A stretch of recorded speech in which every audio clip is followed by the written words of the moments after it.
चलिए तो कांग्रेस का लखनऊ अधिवेशन एवं होरूल लीग पढ़ते हैं। तो इसमें देखिए कि वर्ष 1916 की बात करते हैं। 1916 बहुत इम्पोर्टेंट था। आप जानते हैं लखनऊ अधिवेशन हुआ था, लखनऊ समझौता हुआ था, ये हम जानते हैं।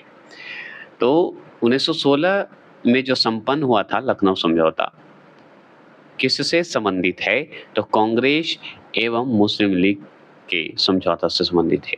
तो 1916 में क्या हुआ? लखनऊ समझौता हुआ। तो क्यों हुआ? क्योंकि कांग्रेस और मुस्लिम लीग के बीच का समझौता की बात कही जाती है।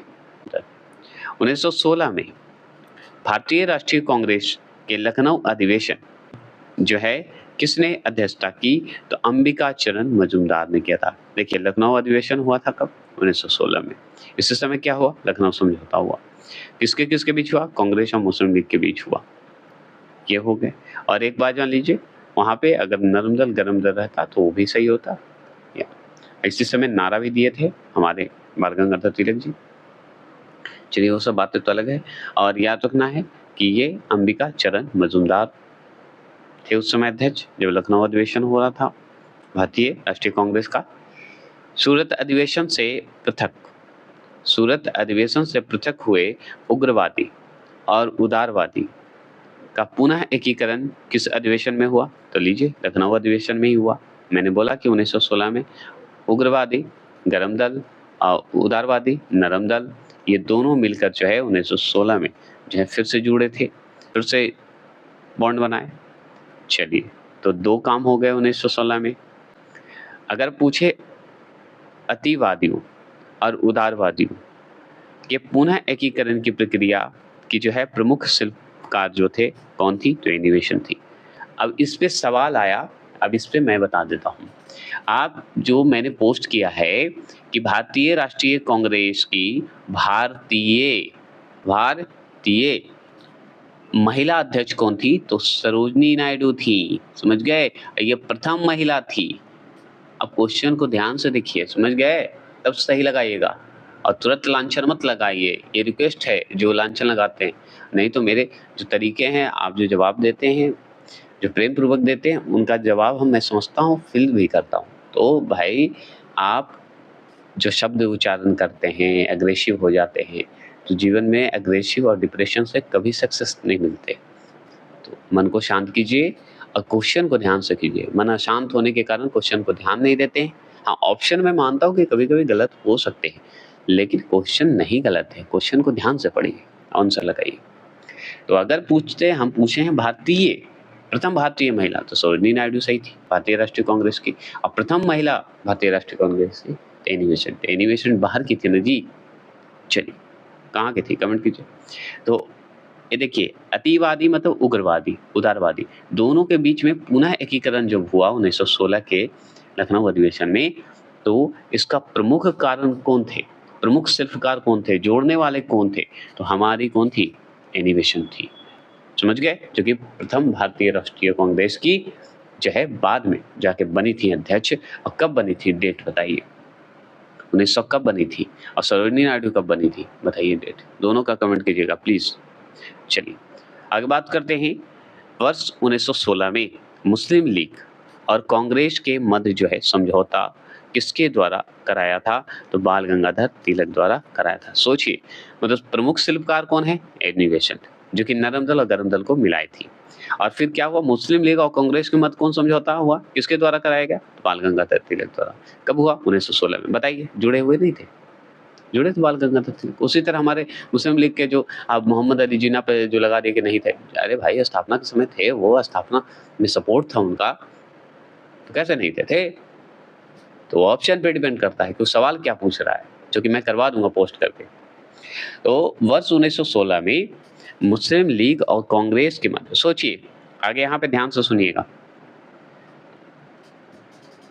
उग्रवादी और उदारवादी, अतिवादी का मतलब गुस्से वाला, उग्रवादी वाला, ये दोनों को मिलाने वाले कौन थे? एनिमेशन। और अब एनिमेशन तो उग्रवादी में बाल गंगाधर तिलक है। और बाल गंगाधर तिलक क्या की? मुस्लिम लीग और कांग्रेस को मिलाए। सब हुआ कब? 1916 के लखनऊ अधिवेशन में हुआ। इसी समय बाल गंगाधर तिलक ने नारा दिया था, स्वराज मेरा जन्मसिद्ध अधिकार है, मैं इसे लेकर रहूंगा, है ना। चलिए आगे बात करते हैं कि कांग्रेस के 1916 के लखनऊ अधिवेशन में लिया गया वह निर्णय क्या था जिसके मुख्य दूरगामी परिणाम हुए। तो कांग्रेस द्वारा मुस्लिम लीग की पृथक निर्वाचन क्षेत्र की मांग स्वीकार करना। सोचिए, यही दूरगामी मतलब अच्छा नहीं हुआ, मतलब मुस्लिम लीग का पृथक होना, ये मांग को स्वीकार कर लिया था कौन? कांग्रेस द्वारा, कि मुस्लिम लीग की पृथक निर्वाचन होगी और ये कांग्रेस मांग स्वीकार कर लिया और यही दिक्कत हो गया। ये थोड़ा दुर्गमी है, अच्छा आदमी माना जाता है। क्लियर हो गया? चलिए और बात करते हैं। अब यहाँ पे सुनिए, मोहम्मद अली जिन्ना को हिंदू मुस्लिम एकता का दूत किसने कहा था? तो सरोजिनी नायडू ने कहा था। और ये आंसर सही है। तो ध्यान से सुनिए, मोहम्मद अली जिन्ना को हिंदू मुस्लिम एकता का दूत किसने कहा था? तो सरोजिनी नायडू ने कहा था। ये आप जानते हैं। और सबसे बड़ी बात, सरोजिनी नायडू जो हैं वो हमारी राष्ट्रीय कांग्रेस की प्रथम भारतीय महिला अध्यक्ष थी। ये आप जान लीजिए। कब बनी थी ये तो कमेंट कर सकते हैं। मदन मोहन मालवीय ने जो है कांग्रेस एवं मुस्लिम लीग के मध्य होने वाले समझौतों का विरोध किया था। मदन मोहन मालवीय जो थे, कांग्रेस और मुस्लिम लीग के बीच जो समझौता हो रहा था उसके विरोध कर रहे थे। सही बात है, मुस्लिम लीग का प्रतिकरण मान लिया, यहाँ से तो शुरुआत हो गया, यहाँ से फिर समझिए कि लड़ाई शुरू हो गया हिंदू मुस्लिम की। अब वो चाहता था अंग्रेज, यही तो शुरुआत हो गई। और या तो क्या, मोहम्मद अली जिन्ना को हिंदू मुस्लिम एकता दूत माना गया है, ठीक है। और ये कौन? सरोजिनी नायडू ने कहा है। किसे? मोहम्मद अली जिन्ना को। और मदन मोहन मालवीय बेचारा खुश नहीं थे, क्योंकि कांग्रेस और मुस्लिम लीग के मध्य जो है समझौता हुआ कि भाई हम मुस्लिम लीग का अलग पृथक निर्वाचन करेगा, वही दिक्कत हो गई और उसमें खुश नहीं थे मदन मोहन मालवीय। अब देखिए, भारत में जो है होम रूल लीग की अवधारणा किस देश से ली गई थी? तो आयरलैंड से ली गई थी। भारत में होम रूल लीग की अवधारणा किस देश से है? तो आयरलैंड से संबंधित है। डायरेक्ट सवाल पूछता है। प्रथम विश्व युद्ध के दौरान जो है कौन सा आंदोलन भारत में लोकप्रिय हुआ था? तो होम रूल आंदोलन जो है बहुत ही लोकप्रिय हुआ था। कब हुआ था? प्रथम विश्व युद्ध के समय। अब प्रथम विश्व युद्ध कब से कब हुआ था बताइए, कमेंट कीजिए, प्लीज कीजिएगा, अवश्य कीजिएगा। ये मैंने डेट दे दिया है, क्या ये सही है? कमेंट कीजिएगा। तो चलिए, ये बात ध्यान रखिएगा कि अप्रैल 1916 में तिलक ने क्या किए? पूना महाराष्ट्र में किसकी शुरुआत की? होम रूल आंदोलन का आरंभ किया था। कब किया था? 1916 में, अप्रैल 1916 में बाल गंगाधर तिलक ने पूना महाराष्ट्र में होम रूल आंदोलन आरंभ किए, शुरू किए। एनी बेसेंट के नेतृत्व में भी हुआ था होम रूल आंदोलन। तो एनी बेसेंट के नेतृत्व में जो है सितंबर 1916 में, कब? सितंबर। सोचिए, अप्रैल में तिलक जी, सितंबर में भाई एनी बेसेंट। चलिए, तो 1916 में किए थे। 1916 में दोनों हुआ है, अप्रैल सितंबर। और मद्रास के कौन? अड्यार में। तो अड्यार से जो है होम रूल आंदोलन प्रारंभ किया गया। किसके द्वारा किया गया? एनी बेसेंट के द्वारा किया गया। कब किया गया? सितंबर 1916 में किया गया। कहाँ किया गया? अड्यार से किया गया। और तिलक द्वारा कब किया गया? अप्रैल 1916 में किया गया। कहाँ किया गया? पुणे में किया गया। क्या किया गया? होम रूल आंदोलन का आरंभ किया गया। क्लियर? चलिए, ये तो बात समझ गए होंगे। एनी बेसेंट द्वारा जो है एक साप्ताहिक पत्रिका थी जिसका नाम कॉमनवेल्थ था। इसके माध्यम से क्या किए? स्वशासन की मांग की थी। बस यही था, और कुछ तो था नहीं। तो एनी बेसेंट की एक पत्रिका हो गई ना, कॉमनवेल्थ।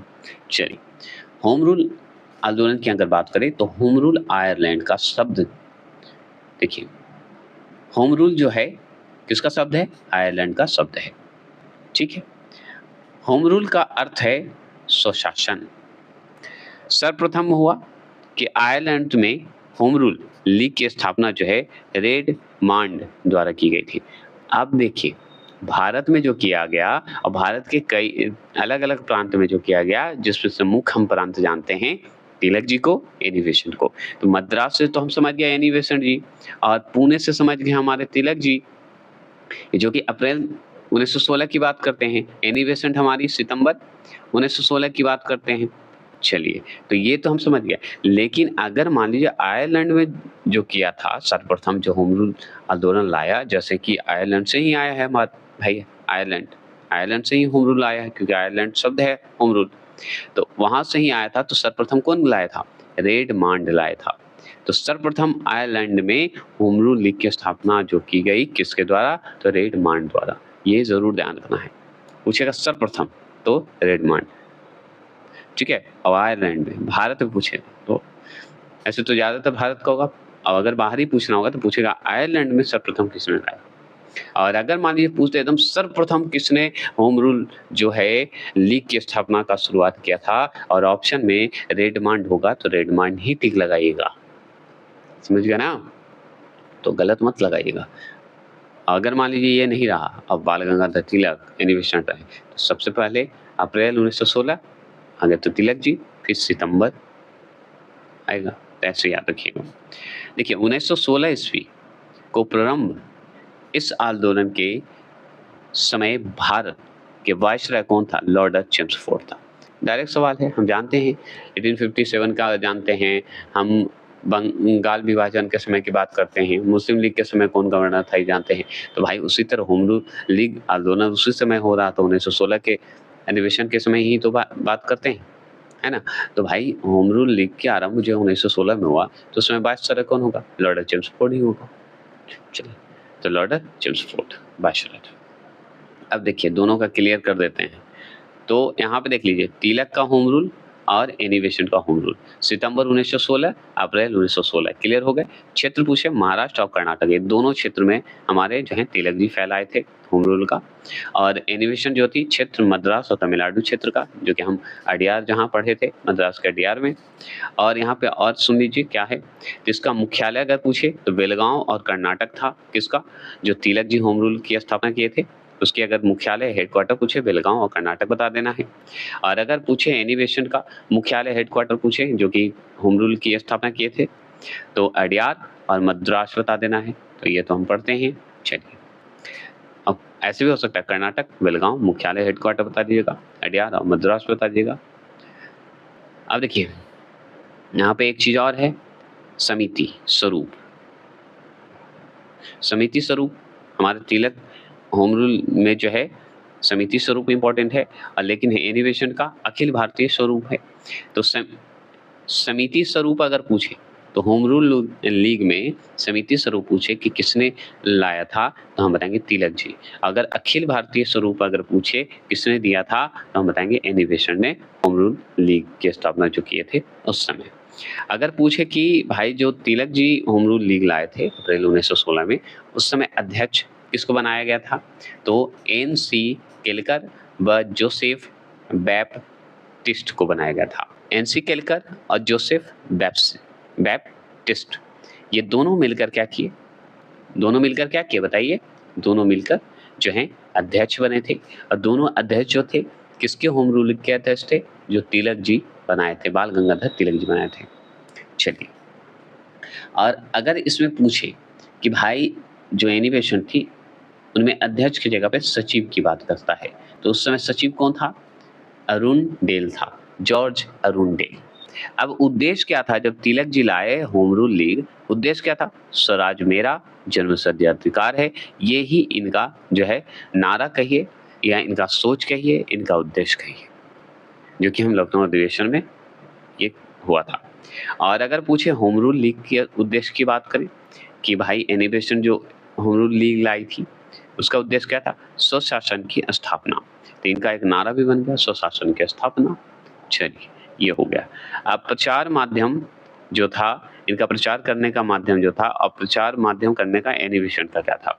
तो देखिए कॉमन बिल था जो कि इनके पत्रिका था साप्ताहिक, और न्यू इंडिया था। दो था जिस माध्यम से ये क्या किए थे? अपना जो है होम रूल लीग की जो है अपना प्रचार किए थे। और हमारे तिलक जी बाल गंगाधर तिलक का मराठा और केसरी एक पत्रिका थी जिस माध्यम से वो करते थे।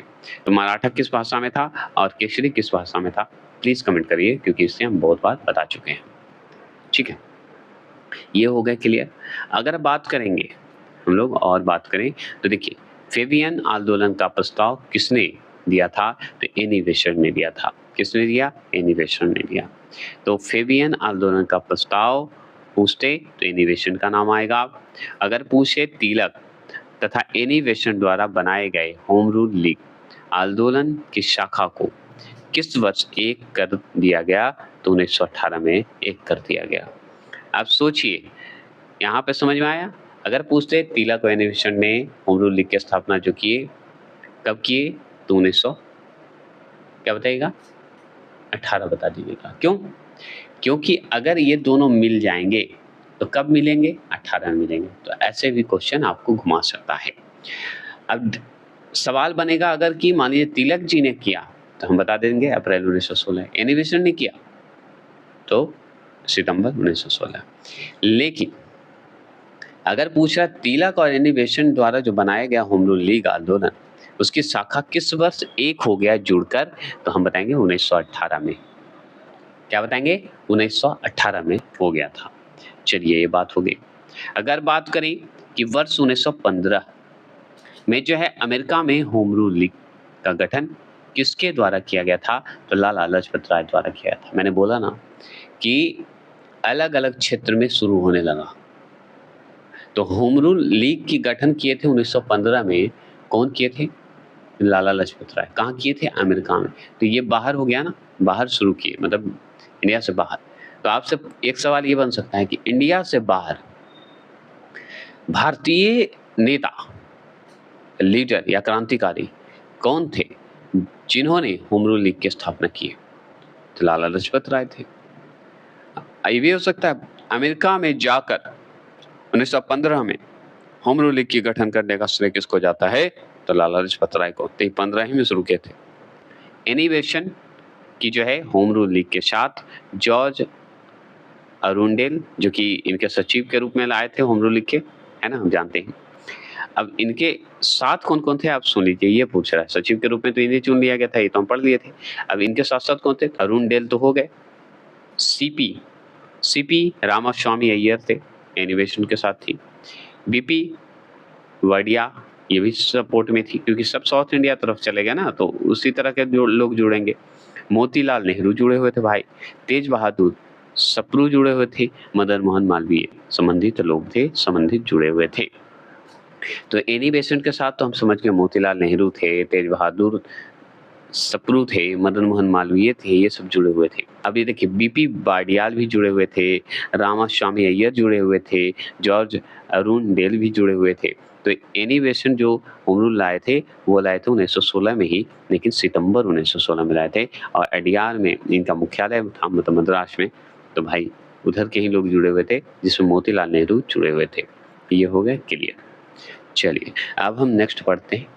उससे पहले एक टॉपिक जो बचता है पॉइंट, वो हम बात करते हैं, जो कि 2 जनवरी, ठीक है, 2 जनवरी 1916 की बात करते हैं। को लंदन में क्या हुआ पता है? लंदन में भारतीय होम रूल लीग की स्थापना की गई।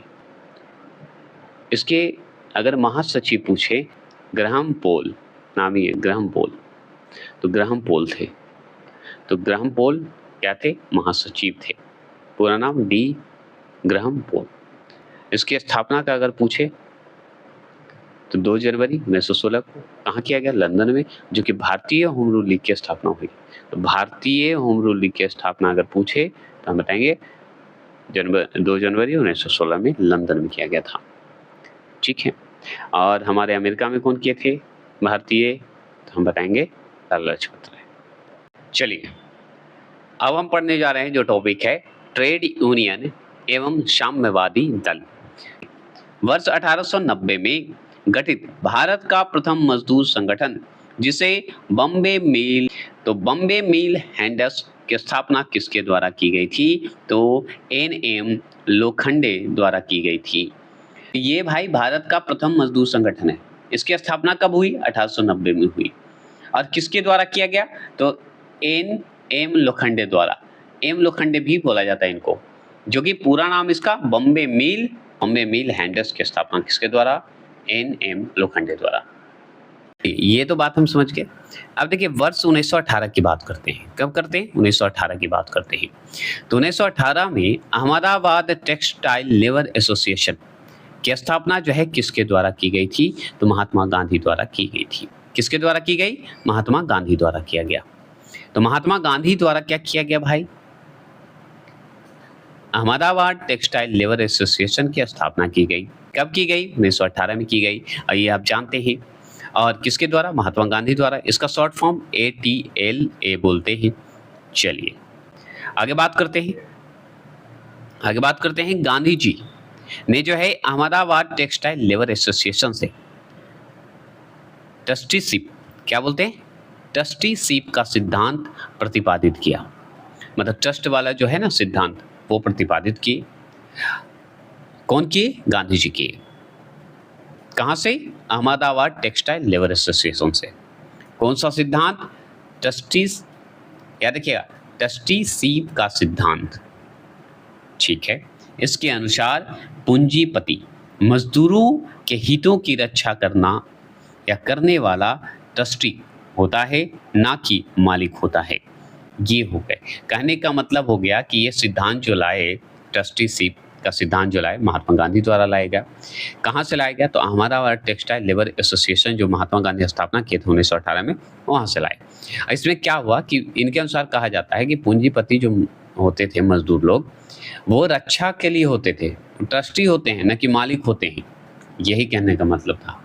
इम्पॉर्टेंट है कि all India Trade Union Congress की स्थापना कब हुई थी? तो हम बताएंगे 1920 में हुई थी। कहाँ हुई थी? बॉम्बे में हुई थी।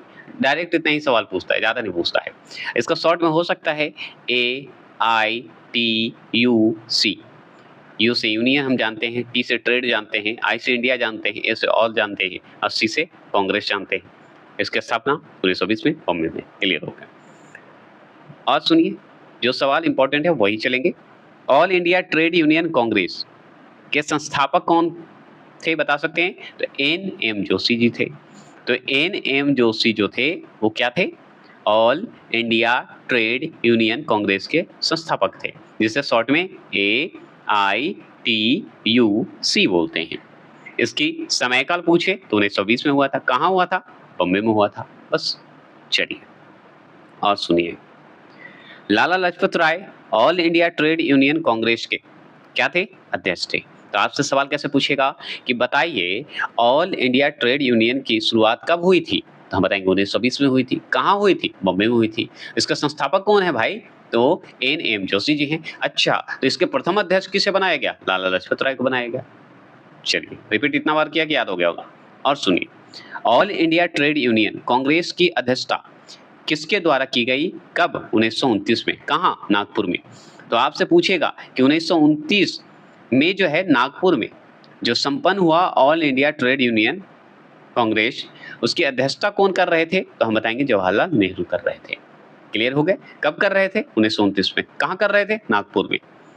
ठीक है। संपन्न हुआ मई 1947 में स्थापित Indian national trade Union Congress, जिसे INTUC बोलते हैं, कि प्रथम अध्यक्षता किसके द्वारा की गई? तो वल्लभ भाई पटेल द्वारा की गई। ठीक है, जिसे हम शॉर्ट में क्या बोलते हैं? INTUC। I से इंडिया, N से नेशन, T से ट्रेड, U से यूनियन और C से कांग्रेस। इसकी प्रथम अध्यक्षता करने वाले वल्लभ भाई पटेल हैं। स्थापना कब हुआ था? 1947 में। जानते हैं। और सुनिए भाई, रूस में कम्युनिस्ट इंटरनेशनल की स्थापना किस वर्ष की गई थी? तो मार्च 1919 में की गई थी। कब की गई थी? मार्च 1919 में की गई थी। अच्छा जी, तो मार्च 1919 में क्या किया गया? कम्युनिस्ट इंटरनेशनल की स्थापना की गई। कहाँ की गई? रूस में की गई। कब की गई? 1919 में की गई।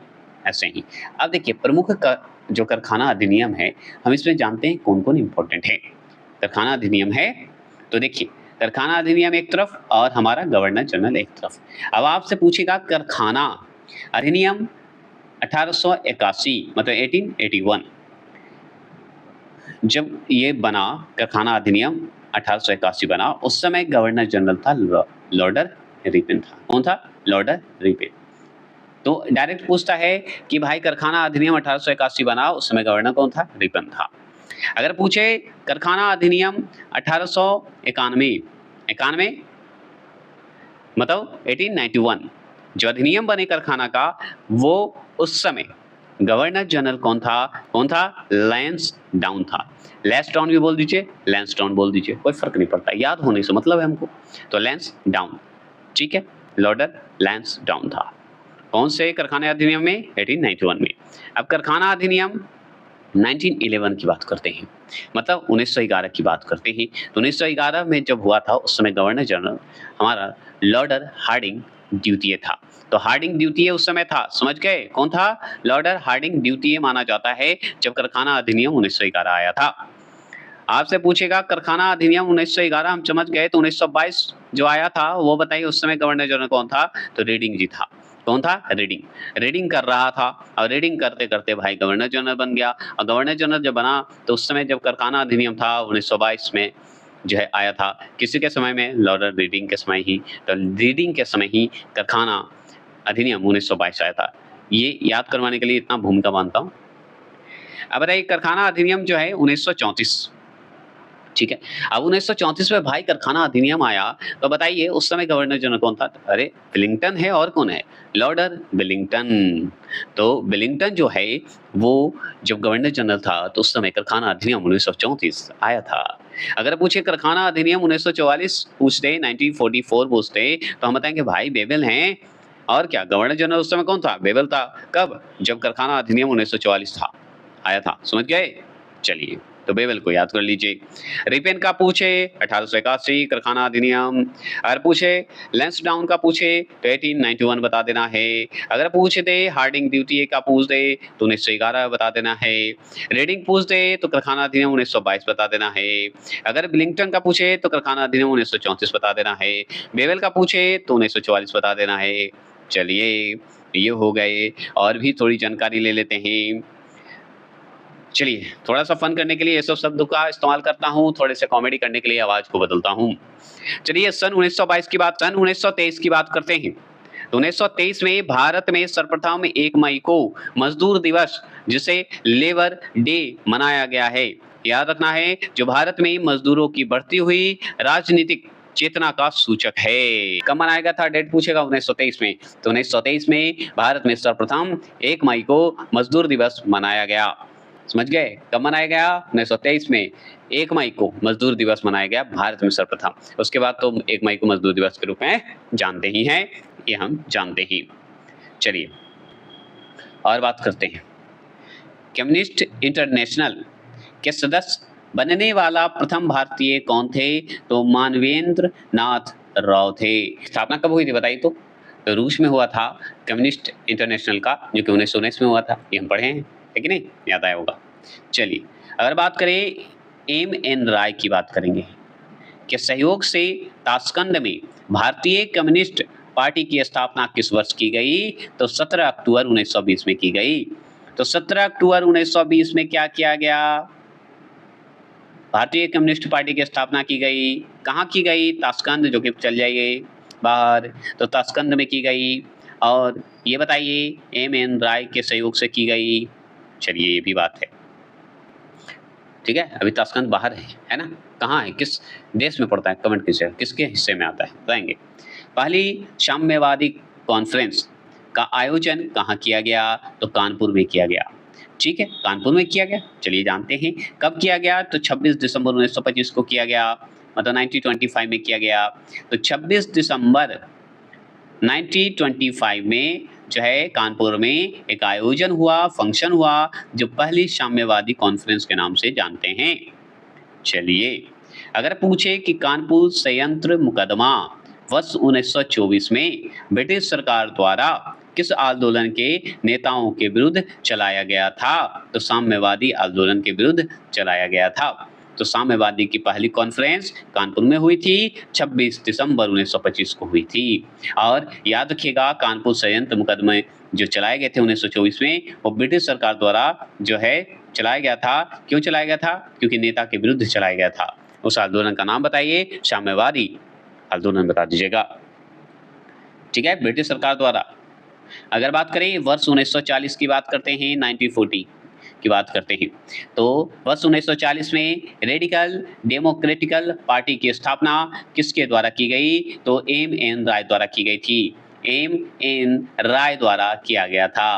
तो एम.एन. राय द्वारा क्या किया गया 1940 में? तो रेडिकल डेमोक्रेटिक पार्टी का स्थापना किया गया।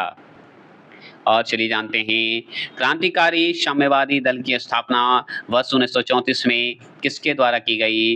तो सोमेंद्रनाथ टैगोर द्वारा किया गया। तो सोमेंद्रनाथ टैगोर द्वारा क्या किया गया 1934 में? तो हम बताएंगे क्रांतिकारी साम्यवादी की दल की जो है स्थापना हुई।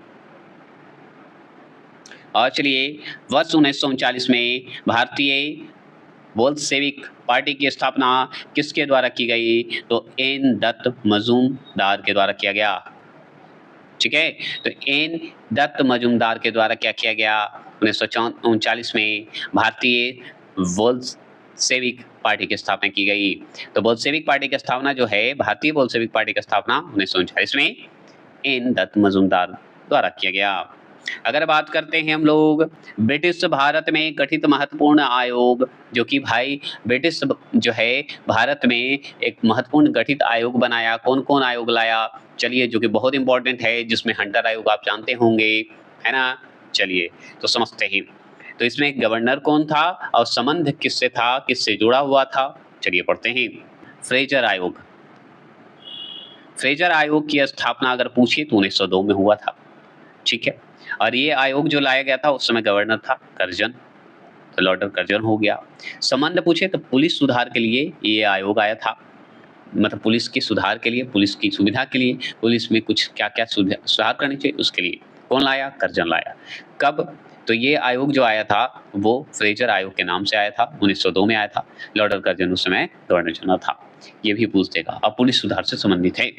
अगर पूछे हंटर आयोग की बात करता है तो हंटर आयोग जो आया था 1919 में आया था। हंटर आयोग 1919 में, उस समय गवर्नर जनरल कौन था? तो चेम्सफोर्ड था। और ये हंटर आयोग जो आया था ना, पंजाब में अशांति था उससे संबंधित जुड़ा हुआ था। तो हंटर आयोग जो आया वो पंजाब में जो अशांति होती है उसके रोकने के लिए, उसे सुलझाने के लिए, उसे या कहीं बिगाड़ने के लिए। हंटर आयोग अंग्रेज का है तो हम तो समझेंगे बिगाड़ने के लिए आया, बनाने के लिए तो आया नहीं, बस ऐसे याद कर लीजिए। तो पंजाब अशांति संबंधित है, ये आयोग आया था हंटर आयोग, जो कि उस समय गवर्नर जनरल कौन था? चेम्सफोर्ड था। और कब? 1919 में, है ना? चलिए, तो हंटर आयोग 1919। अगर बात करते हैं हम लोग बटलर आयोग, क्या याद करेंगे? बटलर आयोग। बटलर आयोग जो है ये 1927 में आया था, जो कि उस समय इरविन था। इरविन जो था उस समय गवर्नर जनरल था जब बटलर आयोग आया था 1927 में, 1927 में। ये संबंध किससे है भाई बटलर आयोग का? तो भारतीय रियासतों के साथ संबंध बनाने से जुड़ा हुआ था बटलर आयोग, जो कि इरविन ने लाया था, जो कि बहुत ही गलत काम किया था इरविन जी। अब देखिए लिन लिथगो आयोग आया था। ठीक है, लिन लिथगो आयोग आया था 1928 में आया था, जो कि उस समय भी लॉर्ड इरविन ही था। 27 में बटलर आयोग आया तो इरविन ही गवर्नर जनरल था। लिन लिथगो आयोग आया उस समय भी लॉर्ड इरविन ही था, जो कि 1928 में आया था। और ये भूमि सुधार से संबंधित था। भूमि को सुधार से संबंधित अगर पूछे तो लिन लिथगो आयोग बता दीजिएगा, जो कि उस समय इरविन गवर्नर था। अगर पूछे मैक्सवेल ब्लूमफील्ड आयोग जो है 1928 में ही आया था, तो जब 1928 में आया तो इरविन ही रहेगा गवर्नर जनरल। और ये किससे संबंधित है? तो बरदोली में लगान वृद्धि की जांच के लिए आया था। हिटेल आयोग, देखिए ह्यूटेल बोलने से अच्छा है हिटेल आयोग बोलिए। हिटेल आयोग जो है 1929 में आया था, जो कि लॉर्ड इरविन ही था। अब 27 में बटलर आयोग आया, लिन लिथगो आयोग आया, मैक्सवेल ब्लूमफील्ड आयोग आया, हिटेल आयोग आया। ये सब जो है उस समय गवर्नर जनरल इरविन ही था। ये तीनों में इरविन था। और डेट खाली बस याद रखिएगा, एक 27 में आया, फिर 28 में आया, 28 में आया, फिर 29 में आया। तो 29 में जो आया तो उसमें हिटेल आयोग आया, और ये श्रम लोगों से था, याद रखना है, मजदूरों से था, ये सब बताइएगा, श्रम लोगों से जुड़ा हुआ था। चलिए अब बात करते हैं सप्रू आयोग। सप्रू आयोग अगर पूछे तो 1935 में आया था। उसमें बिलिंगटन जो है गवर्नर जनरल था, और ये बेरोजगारियों को दूर करने के हिसाब से आया था, ये जान लीजिए। लेकिन दूर हुआ नहीं, बढ़ गया, ये बोल दीजिए। चलिए वो सब बातें अलग है। बेरोजगारी से संबंधित था ये आयोग सप्रू। और हिटेल आयोग जो आया था श्रम लोगों से जुड़ा हुआ था, और ये 1935 में आया था। उस समय गवर्नर जनरल बिलिंगटन था। चलिए अगर बात करें क्लाइड आयोग आया था। क्लाइड आयोग आया था जिस समय गवर्नर जनरल कौन था? लिन लिथगो आयोग था, जो कि तेग भागा आंदोलन से संबंधित है, जो कि 1940 में आया था।